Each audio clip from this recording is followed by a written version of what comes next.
L'ère du Raptor touche à sa fin. Ce redoutable avion de chasse a autrefois régné sur le ciel avec une force imbattable, mais quelque chose de plus puissant et dangereux a été développé, le silencieux X-59. Cet avion supersonique silencieux, conçu par la NASA, inaugure une nouvelle ère de voyage plus rapide que le son avec un minimum de bang supersonique, suscitant la curiosité des passionnés d'aviation du monde entier. Le X-59 pourra-t-il vraiment surpasser l'héritage du Raptor? Qu'est-ce qui rend ce nouvel avion plus redoutable que le Raptor F-22 de 5e génération? Rejoignez-nous pour explorer la technologie avancée et les capacités du X-59, un avion conçu pour remplacer le Raptor. Le Lockheed Martin X-59 Quest, abréviation de Quiet Supersonic Technology, est un avion supersonique expérimental en cours de développement par Skunk Works pour le projet de la NASA visant à réduire les bangs soniques. Les problèmes liés au bruit fort des avions hypersoniques lorsqu'ils franchissent le mur du son ont été enregistrés avec des avions extrêmement rapides et ont conduit à l'arrêt de la production de ces avions, mais le X-59 a prouvé qu'il n'y avait presque aucune limitation en termes de progrès technologique. Le développement du X-59 a commencé en février 2016, lorsque Lockheed Martin a obtenu un contrat pour concevoir un avion, espérant qu'il serait prêt à voler d'ici 2020. Ils ont prévu de tester un petit modèle de l'avion dans une soufflerie de février à avril 2017 et ont prévu de terminer la première revue de conception dans les 2 mois suivant avril. La NASA a demandé des propositions en août 2017 et bien que 3 entreprises aient été intéressées, seul Lockheed Martin a soumis une offre. La NASA a accordé à Lockheed Martin un contrat de 247,5 millions de dollars pour concevoir, construire et livrer l'avion X à faible bruit d'ici fin 2021. En 2018, l'US Air Force a informé la NASA qu'ils appelaient le démonstrateur, le X-59 QSST. En octobre, NASA Langley a terminé 3 semaines de tests en soufflerie sur un petit modèle, testant son comportement à différents angles et vitesses. Ils ont testé la stabilité, le contrôle et l'écoulement de l'air à l'aide de lasers, en s'appuyant sur les connaissances acquises lors des tests précédents et des simulations informatiques. L'avion X à faible bruit mesure 99,7 pieds de long, avec une envergure de 29,5 pieds et un poids maximal au décollage de 32 000 livres. Propulsé par un moteur General Electric F414, il peut atteindre des vitesses allant jusqu'à Mach 1,5 et voler en croisière à Mach 1,42 à une altitude de 55 000 pieds. Son cockpit, son siège éjectable et son pare-brise proviennent d'un Northrop T-38, tandis que son train d'atterrissage est celui d'un F-16. Le moteur, équipé d'un post-combustion, génère 22 000 livres de poussée. En utilisant une conception longue et élancée et des canards spéciaux, l'avion minimise le bang supersonique, réduisant le bruit au sol à environ 75 décibels, soit environ aussi silencieux que la fermeture d'une porte de voiture, comparé au très bruyant Concorde. L'admission d'air du moteur est située sur le dessus de l'avion pour réduire encore le bruit, bien que des problèmes d'écoulement d'air demeurent un défi. En raison du nez pointu de l'avion, le cockpit n'a pas de visibilité vers l'avant, donc le X-59 utilise un système de vision avancé, une caméra 4K avec un grand angle et un système de vision de vol amélioré remplaceront la visibilité traditionnelle vers l'avant. Collins Aerospace fournit l'avionique, y compris un système spécial pour visualiser le bang et des capteurs infrarouges pour l'atterrissage. Après avoir vérifié la sécurité des vols au Armstrong Flight Research Center, la NASA a effectué un test pour examiner le modèle sonore des ondes de choc. Ils ont également prévu de survoler des villes américaines pour tester la sécurité et la tranquillité du X-59 et voir comment les gens réagissent. Ces informations pourraient aider les régulateurs à décider si les avions supersoniques peuvent voler au-dessus des terres.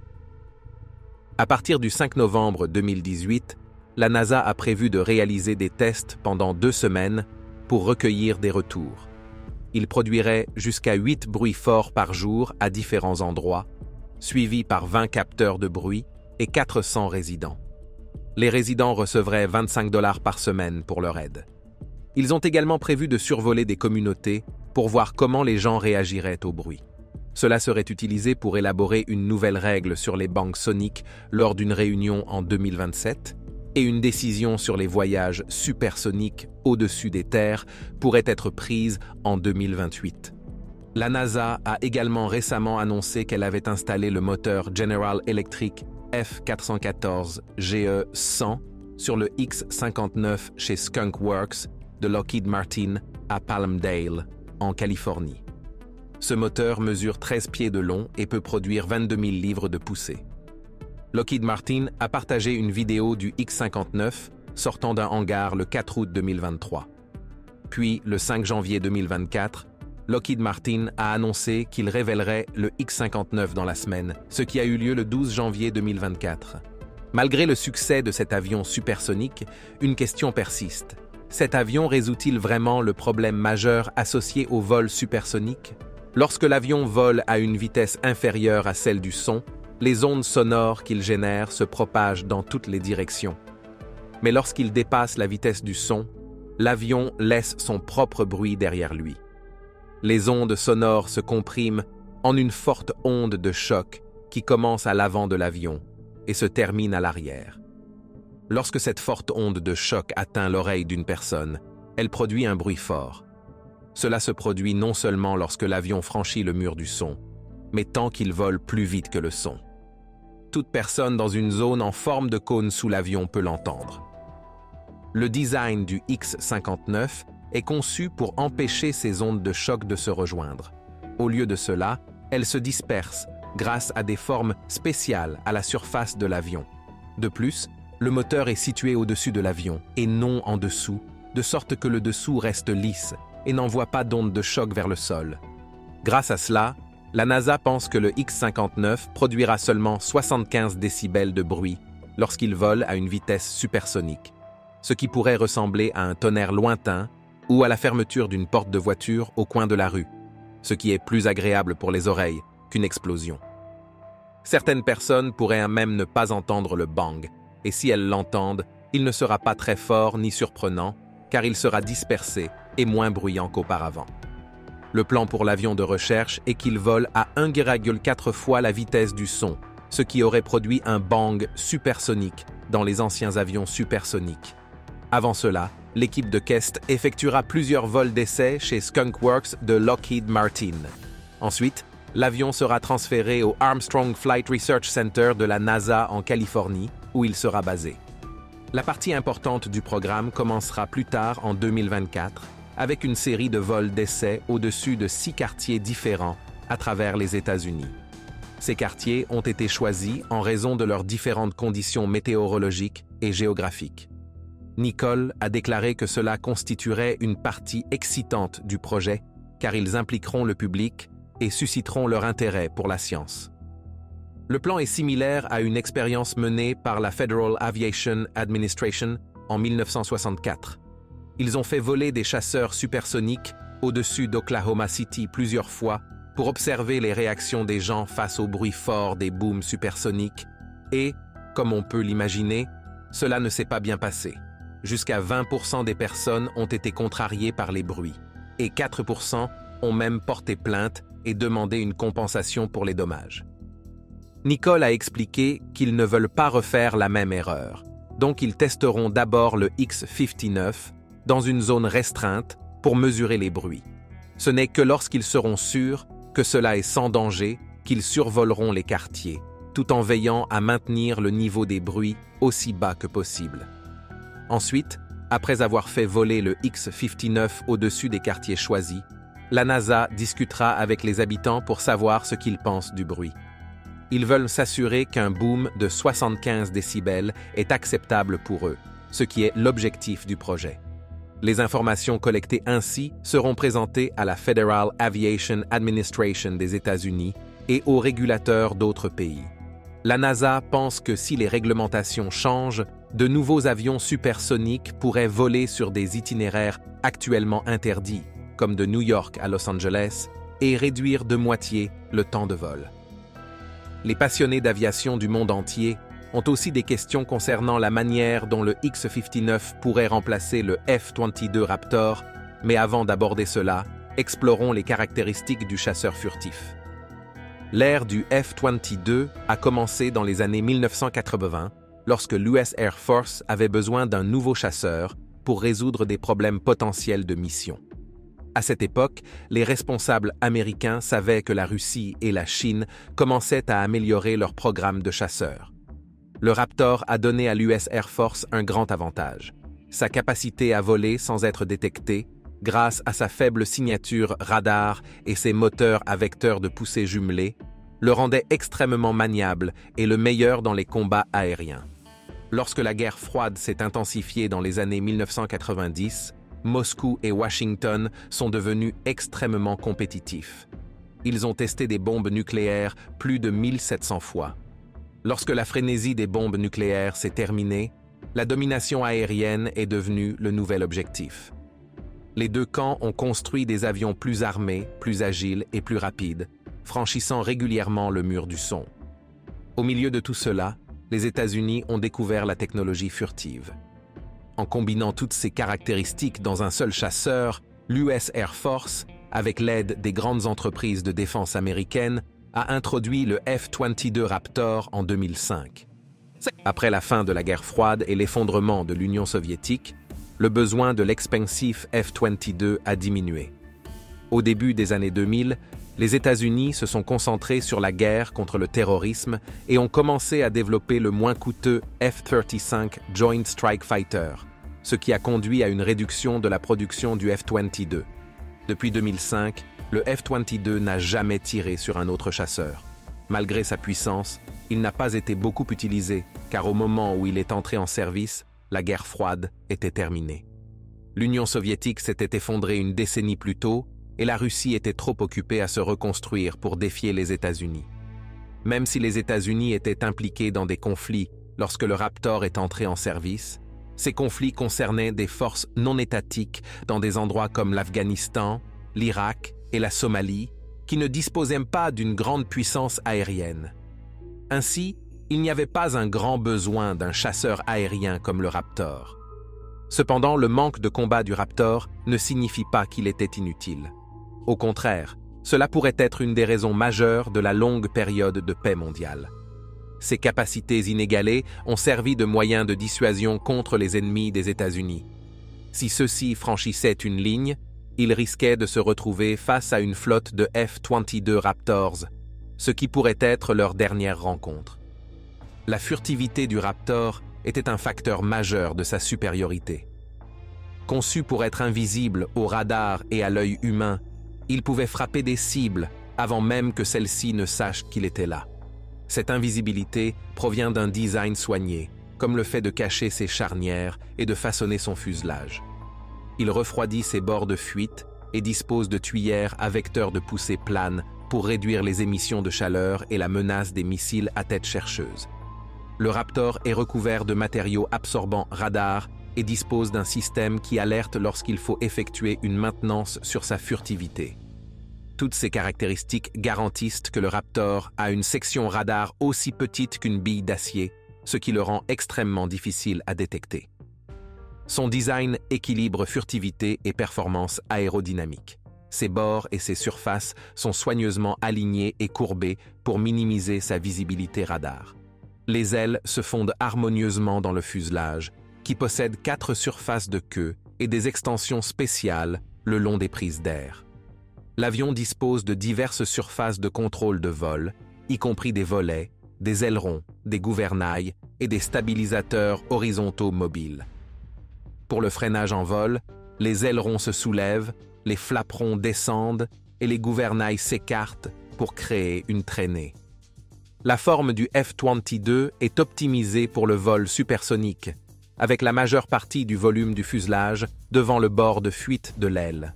Les stabilisateurs horizontaux sont fixés à des bras s'étendant derrière les tuyères des moteurs. Les armes sont stockées à l'intérieur du fuselage pour maintenir la furtivité. L'avion dispose d'un bras de ravitaillement sur son dos, d'un train d'atterrissage rétractable et d'un crochet de queue d'urgence. Il est également équipé de systèmes de suppression d'incendie et d'inertie, de réservoirs de carburant pour améliorer la survie. Il possède 2 moteurs Pratt et Whitney F119 PW100, chacun produisant jusqu'à 35 000 livres de poussée. Ces moteurs sont placés près l'un de l'autre et ont des tuyères à vecteur de poussée pour une excellente agilité. Ils permettent aux chasseurs d'atteindre une altitude de 50 000 pieds, une vitesse maximale de Mach 2 et une portée de 2000 miles, soit plus de la moitié du tour du monde. Grâce à ses capacités, le Raptor peut voler très vite, haut et manœuvrer, ce qui l'aide à échapper aux forces terrestres et à survivre sur le champ de bataille. Le F-22 possède un cockpit moderne avec des instruments de vol numérique. L'affichage tête haute montre les informations de vol clés, et il y a 6 panneaux LCD colorés pour des données supplémentaires. Les pilotes utilisent un contrôleur latéral sensible à la force et 2 manettes des gaz pour le contrôle. Le canopy mesure 140 pouces de long, 45 pouces de large, 27 pouces de haut et pèse 360 livres. Il a été redessiné car l'original ne durait que 331 heures au lieu de 800. Ses fonctions radio sont intégrées dans ces systèmes plutôt que d'être du matériel séparé. Il dispose d'un clavier pour entrer des données de communication, de navigation et d'autopilote. 2 petits écrans affichent les données de prudence, de navigation et de carburant. L'affichage principal, situé sous le clavier, est utilisé pour la navigation et l'évaluation de la situation. 3 écrans secondaires fournissent des informations tactiques. Le siège éjectable est un modèle standard utilisé dans les avions de l'Air Force, avec un contrôle central. Le système de survie comprend un générateur d'oxygène, des vêtements de protection et un régulateur de respiration. Les vêtements protègent contre les risques chimiques et biologiques, les forces G, la faible pression en haute altitude et l'immersion en eau froide. Après des problèmes d'hypoxie, le système a été mis à jour avec un système de secours automatique d'oxygène et une nouvelle valve pour le gilet de vol. En combat, le siège éjectable comprend un carabine M4 modifié. L'avionique d'un chasseur détermine son intelligence et le Raptor a été conçu comme le plus intelligent de tous, grâce à certains systèmes de mission clés. Ces systèmes incluent le système de guerre électronique AN/ALR-94, avec plus de 30 antennes pour la détection passive et une couverture radar tout autour. Le détecteur de lancement de missiles infrarouges et ultraviolets AAQ-56 pour une couverture infrarouge sphérique complète, et le radar à réseau à balayage électronique actif AN/APG-77 avec une antenne à réseau actif furtif pour une capacité de suivi, tout en scannant dans toutes les conditions météorologiques, réduisant ainsi la probabilité d'interception. Ce radar change de fréquence plus de 1000 fois par seconde. Cette haute fréquence permet au Raptor de faire office de système de guerre électronique capable de surcharger les capteurs ennemis. Toutes les informations radar, de communication, de navigation et d'identification sont traitées dans une image tactique combinée pour améliorer la conscience de la situation du pilote à l'aide de 2 processeurs intégrés Hughes, chacun capable de traiter jusqu'à 10,5 milliards d'instructions par seconde. Et puisque le F-22 peut également opérer extrêmement près du champ de bataille, l'avion peut recueillir suffisamment de données pour détecter et identifier des menaces et effectuer des tâches de renseignement, de surveillance et de reconnaissance. Le logiciel, avec 1,7 million de lignes de code, permet au système du Raptor de fonctionner de manière fluide. Pour maintenir sa furtivité, le F-22 transporte généralement ses armes à l'intérieur. Il dispose d'une baie principale et de 2 baies latérales. La baie principale peut contenir jusqu'à 6 missiles Air-Air AEM-120C et des bombes guidées par GPS de 1000 livres. Les baies latérales contiennent 2 missiles AEM-9 Sidewinder avec une vitesse maximale de Mach 2,5 et une portée de 22 miles. Il y a également un canon rotatif de 20 mm avec 480 cartouches dans la racine de l'aile droite. Lorsque la furtivité est moins importante, le F-22 peut transporter des armes supplémentaires à l'extérieur, jusqu'à 5000 livres sur chacun de ses 4 points d'ancrage sous les ailes. Ces caractéristiques font du F-22 le meilleur avion de chasse, même aujourd'hui. Sa technologie est si avancée qu'une loi l'empêche d'être vendu à d'autres pays, même à des alliés proches. Seuls les États-Unis peuvent l'utiliser. Chaque F-22 a besoin d'une session de maintenance de 3 semaines tous les 300 heures de vol. Bien que ces revêtements furtifs aient été conçus pour être robustes et résistants aux intempéries, ils ont initialement échoué sous la pluie et l'humidité lorsque les F-22 ont été envoyés à Guam en 2009. La maintenance de la furtivité est très chronophage, représentant près d'un tiers de tous les efforts de maintenance. Des revêtements plus durables sont en cours de développement pour réduire ce fardeau. La maintenance majeure est effectuée au Ogden Air Logistics Complex à Hill, AFB, Utah, avec un soin particulier en raison de la petite taille de la flotte. En 2015, les Raptors étaient dits prêts pour la mission 63% du temps, contre 40% en 2005. Le nombre d'heures de maintenance par heure de vol est passé de 30 au départ à 10,5 en 2009, ce qui est mieux que les 12 heures requises. En 2014, il fallait 43 heures hommes par heure de vol. Le temps moyen entre les maintenances, ou MTBM, était initialement de 1,7 heures, mais il a été amélioré à 3,2 heures d'ici 2012. En 2015, le coût par heure de vol était de 59,106 $. Selon The Aviationist, les nouveaux réservoirs de carburant s'appellent le Low Drag Tank et le pylon. Ils ont été conçus pour être plus furtifs et aérodynamiques que les réservoirs actuels de 600 gallons. Le LDTP permet au Raptor de voler plus vite avec des réservoirs externes et augmente sa portée. Les pylônes disposent de la technologie de rack intelligent pour un meilleur contrôle d'éjection. Dans sa demande de budget pour 2023, l'US Air Force a souligné que les F-22 LDTP ont des conceptions avancées qui augmentent la portée et l'endurance tout en maintenant l'avion létal et survivable, ce qui est essentiel pour la supériorité aérienne. Le système IRST pour le F-22 était censé être annulé en raison de problèmes budgétaires, mais une photo récente suggère qu'il pourrait encore être en développement. L'Air Force s'est engagé à dépenser plus de 9 milliards de dollars pour moderniser les Raptors restants jusqu'à la fin de la décennie. Ces mises à niveau incluront les nouveaux réservoirs de carburant, ainsi que de nouveaux capteurs et des améliorations des capacités furtives des chasseurs. Ces mises à niveau visent en partie à garantir que le F-22 reste compétitif face aux chasseurs J-20 de la Chine et à toute autre menace avant que les avions de 6e génération ne soient entièrement opérationnels. Maintenant, pour répondre à la question, le X-59 Quest est développé par la NASA principalement comme un avion supersonique à faible bruit pour un usage civil, plutôt que comme un remplacement militaire du F-22 Raptor. Le seul remplacement pour le Raptor est la prochaine génération NGAD. Merci d'avoir regardé. Tant que vous êtes encore là, cliquez sur le lien qui apparaît à l'écran pour découvrir une autre de nos vidéos. À bientôt.